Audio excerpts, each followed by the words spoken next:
all the commissioners previous to us have been very concerned about our funding in the county with SRS and safety net revenues going away. It's been real trying for the previous commissioners. In 2011, there was a movement by Friends of the Library to actually create a library district, but it didn't really have a momentum, and the previous commissioners didn't really see the need for that at that time, and probably mostly because we had funding that was coming from the federal government.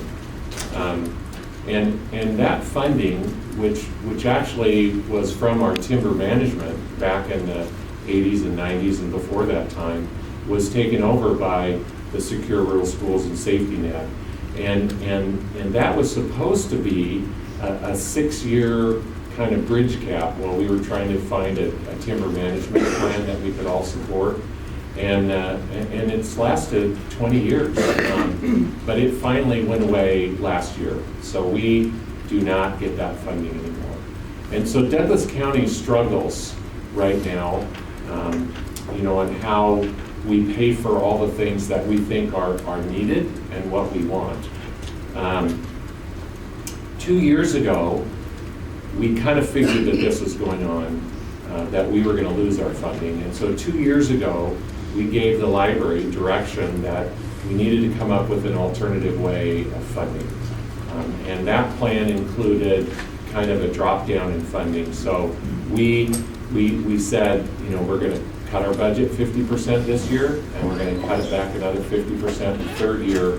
We're not going to have any more funding for this. And to try and come up with alternatives. And the library PAC and the foundation, they came up with a plan. And their plan was basically to create a library district and run it by the citizens of Douglas County. The county, voted on that, all the citizens, and actually I thought it was going to go down a little worse than it did. I figured it'd go down 70-30, but it actually only went down 55 to 45%. So that means there was about a 6% swing that could have changed that vote. And I'm really proud of the library PAC, the Library Foundation, for the work that they did. They really got out there and they really hustled to try and get that. It was a small amount, and from the commissioner's point of view, I don't think it was that any one person didn't think that the library was important. It was just the funding mechanism for the library. And right, wrong, or indifferent, it failed. The current commissioners could have, at that time on November 9th, said it went down and we're done. And we've never done that. I mean, we've been 100% supportive of looking at alternatives, and including the fact that on January 1st, our funding would have ended because we were asked to front load. When we said we were going to cut the budget by 50%, we meant we were going to cut it the whole way, so we would only have 50% of that funding. But the library wanted to keep it intact 100%, so we front loaded it through the end of December. So at the end of December, we basically were out of money. But the commissioners, we felt important enough that we actually, in a public meeting, we gave the library another $300,000 to be able to run its course through the end of this fiscal year, which ends June 30th. Now, that includes shutting down. I know I hate to use that word, but those monies went in there to actually keep the library intact as much as we could, and to give us time to come up with alternatives. During that time, we actually created the Library Futures Task Force, and we didn't have to do that, but the commissioners are committed to trying to come up with ideas on how we can look at any and all alternatives. And the Library Futures Task Force had two goals. The first goal was to allow the cities throughout Douglas County to use the assets that the county owns, to be able to have a library kept open. So that seems like a really pretty easy task. That was really hard. We had weekly department head meetings where we tried to figure out, well, it's pretty simple. Why can't we just allow the libraries to stay open like they are? Well, you have computers, and you have software, and you have subscriptions, and you have all this other stuff that you really don't think about, and that became very, very hard to figure out how to get around those obstacles. And my direction to the department heads is, I don't want to hear no, I want to hear yes. I want to figure out how we can do it. Because it's really easy to say, no, can't do it, they're going to close.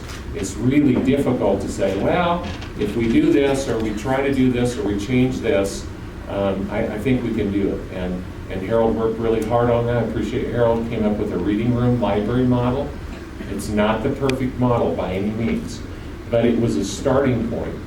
And with the reading room model, we came up with this intergovernmental agreement, which is an IGA, that basically is a starting point that says, you can use the assets of the county if you want to keep your library open. You can do it as a reading room model, and if you want to change that IGA, send us the changes that you think would be helped to keep your city library open in the way that you want to keep it open. In other words, we weren't allowing the computers to be kept with all of the proprietary software on there, but we could wipe them out, and we could help reinstall a system on it with the help of the cities, and so that's what we went forward to. And there were a couple of cities that came up and jumped up and said, hey, we want to do this. We were willing to put some IT support in it. Kevin and his staff, Sean, you guys did an excellent job at coming up with alternatives, and actually have done a couple of those cities right now. So the IGA was able to be modified and allowed the cities to keep their library open. So I have to really give kudos to 3 of the cities that were just right on board with this right away. And Reedsport, Sutherland, and Oakland. I think I saw Gene in here somewhere from Sutherland. But I mean, what a great job. So not only did the city step up, but the school district in one of those cities stepped up and said, we're willing to help too. Then we had ESD that came to the table and said, we're willing to help too. I met with UCC, and they said, well, we can't give you any financial support, but we're willing to help maybe move our library in maybe a little different direction, more to the digital age. So all of these entities stepped up and said, we're here to help. Volunteers, my gosh, the volunteers that stepped up, I'm just amazed.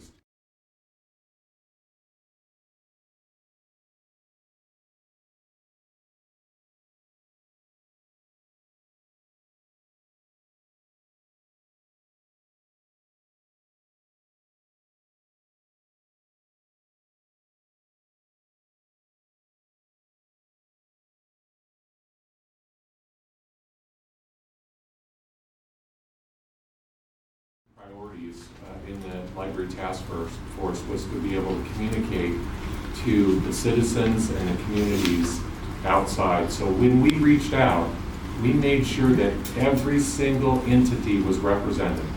So every city, the people that were for the library, the people that were against the library, the people that were against the tax, everybody represented something on the Library Futures Task Force. And you're right, it took a long time to set up. If it would have been me alone, it would have been set up on January 15th, but we had to go through, blame Paul, he's the guy that, county council. I mean, by the time you go through, you rewrite it, you make all this, and then you do your meetings, and it's hard, and I'm frustrated with that too.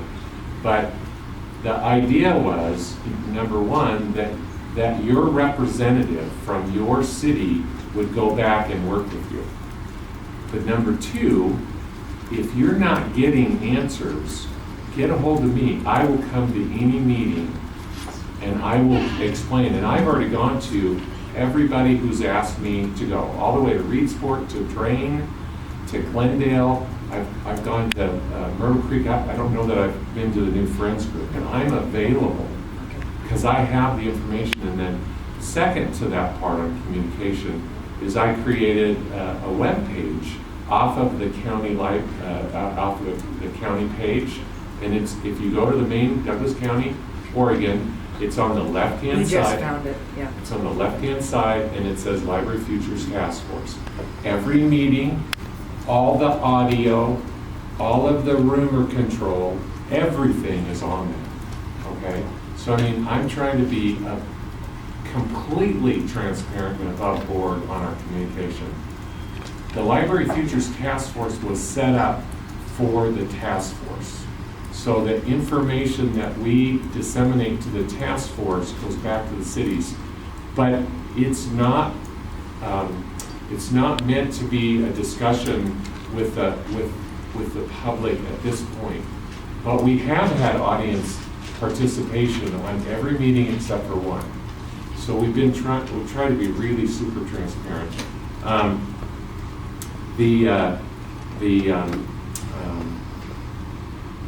There's a misnomer. The libraries are not going away. Please put that out of your head. The libraries are going to stay open. It's just not going to be in the same manner.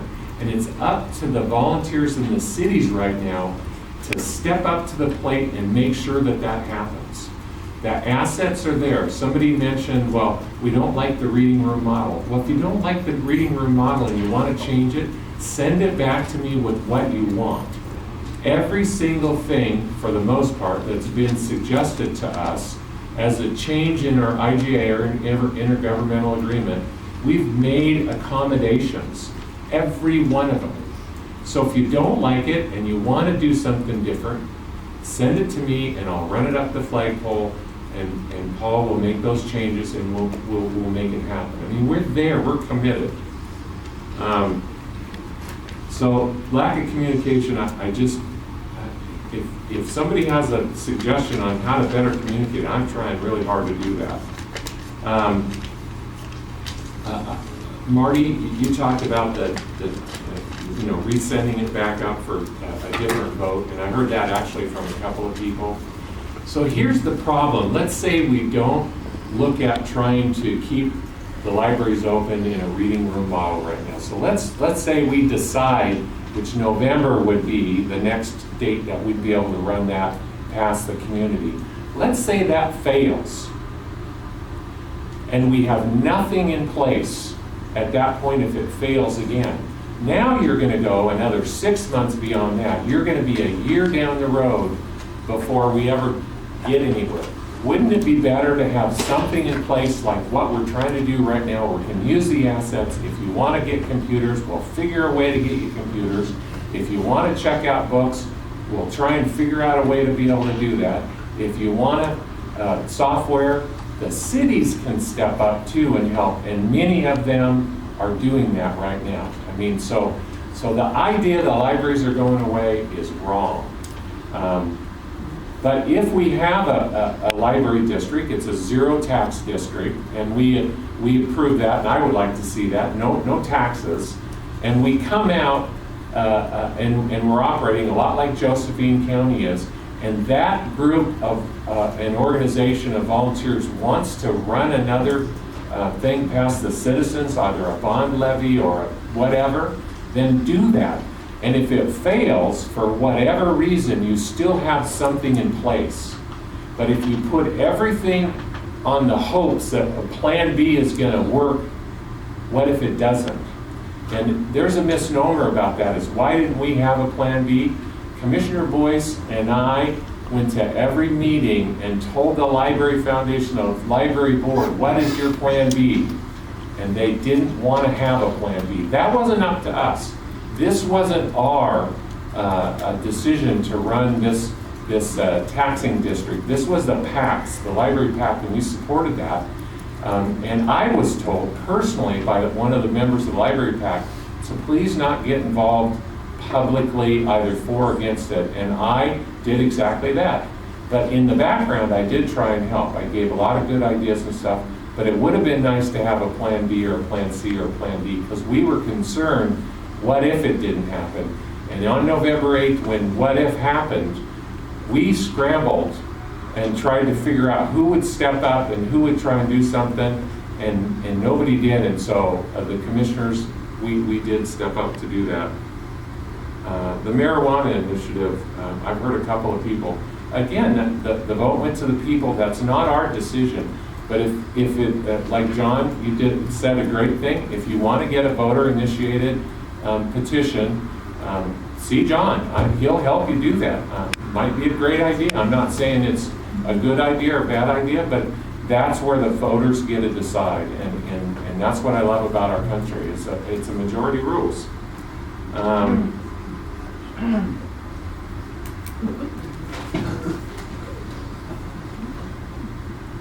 Yeah, Mary Kay, I would really like to know the answer on that. If we have a library district that has no funding, I believe the answer is yes, that we would probably be able to get those grants and those monies and stuff. And if that is, that's all the more reason to put a library district together.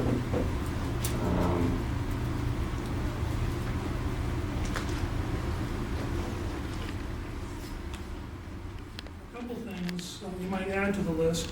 One of the ladies talked about access to computers for education.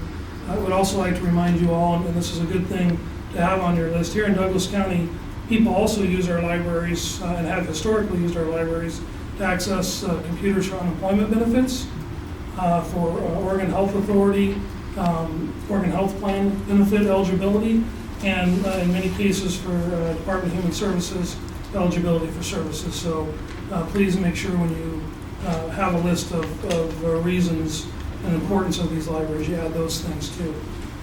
They're very important. There was a discussion about how we get information out, and I'm glad Commissioner Leif addressed that. And I would like to let everybody know during the last set of commissioners, before Commissioner Leif got here, the 3 county commissioners did a series of town hall meetings, address any really group that would have us about the budget situation. And many of those meetings, funding around the library were a topic of the discussion. So we had lots of opportunity to hear from the public and discuss with them and understand what was going on with the county budget, and as it proceeds forward, some of the challenges around how we were going to fund things. We are currently in the process of scheduling another series of those meetings. So we'll be doing that again. Many of those meetings were in the evening, some were on the weekends, some were early in the morning, and some were at lunchtime. So we tried to move those around to accommodate people. Each community had one at their Chamber of Commerce, one at their City Council, and then a town hall meeting in the evening. So we're likely to do a series of those meetings again, and we think it's very important that the public attends those and understands the bigger choices. It's really easy to come and advocate for the one program that you think is important today, but it's important that you look at the whole view of what we have to look at when we make these decisions, and help us make that bigger view and those bigger decisions around priorities. There's a constant discussion about marijuana tax. I would like to remind everybody that the marijuana tax and the way it is collected and distributed is statutory, and that those counties that are receiving a piece of that marijuana tax, they can only spend those tax dollars for law enforcement. That's law. You can't just choose where you spend it. And I will also remind everybody, even though you read in the newspaper, especially the Oregonian, how much money's come in on the marijuana tax, there has yet to be a disbursement to the formula. That's to say the money that's been collected has been used to build the program and to support the agency running the marijuana program. None of those dollars have gone out to communities or any of the counties. So great idea, just isn't working yet. And I would make sure that we are honest when we talk about that as a revenue source. There was some discussion about how we spend money here at the county. I would encourage everybody to learn, and I know the speaker knows this, but others might want to learn. Dollars spent in certain categories can't be moved around. That's to say dollars we get for parks grants can only be spent in parks. Our Parks Department is self-sufficient, and those dollars are treated much like an enterprise fund, and those dollars stay within the park. There was a discussion about some new future plans or ideas. There is no budgets for any sort of a OHV area, and there's not going to be dollars spent out of the general fund to support that. There was a discussion about the crab dock. The crab dock is an important part of our park system for those people that travel to the coast and camp in the campgrounds over there and use that facility. It's very important. We actually hosted a meeting over there and heard clearly from the public over there about the priority of that facility, that parks facility, and how it interacts with the community and the other parks. Discussion about Discovery Point. Discovery Point is a private campground that competes with the public campgrounds over there. And I know there has been some discussion about looking for grant funding to help resolve that conflict for competing interests. Commissioner Boice, in fact, is not here today. He had scheduled for a long time a conference that he had to attend, and he's attending that. Earlier question about my traveling and the work that I do on behalf of the county when I go to Washington, D.C. I'm happy to answer that. I am the liaison commissioner for federal lands issues. As part of that, I am also the person that attends the National Association of Counties Legislative Conference in Washington, D.C., and I attend that, and along with that, I combine work around federal timber management. When I travel to do that, I guess I'm also on the Western Interstate region of the National Association of Counties Board of Directors. So I have a spot at the table when we're talking about Western states, counties policy on the federal level, and I take that role very seriously, and I do spend time doing that. When I travel to do that work, the funding that pays for that is Title III dollars that are distinct and unique and only can be spent on certain things. They are not allowed to be spent on the library. So they are a dedicated funding stream that we use specifically for that work. And that work, so far, the first time I went back, I was able to be a part of a group that yielded 2 years of safety net funding for Douglas County, which achieved for the entire county, including the schools, somewhere in the neighborhood of $19 million a year. So I very much believe that work is worthwhile doing, and the return on investment certainly is there. I will tell you, I don't care to travel. I'm so fat I don't fit well in an airplane seat, but I make the trip nonetheless. With that being said, and ending on a fat note, I will announce that our next meeting is April 12th at 9 a.m., and thank you all for being here. Meeting adjourned.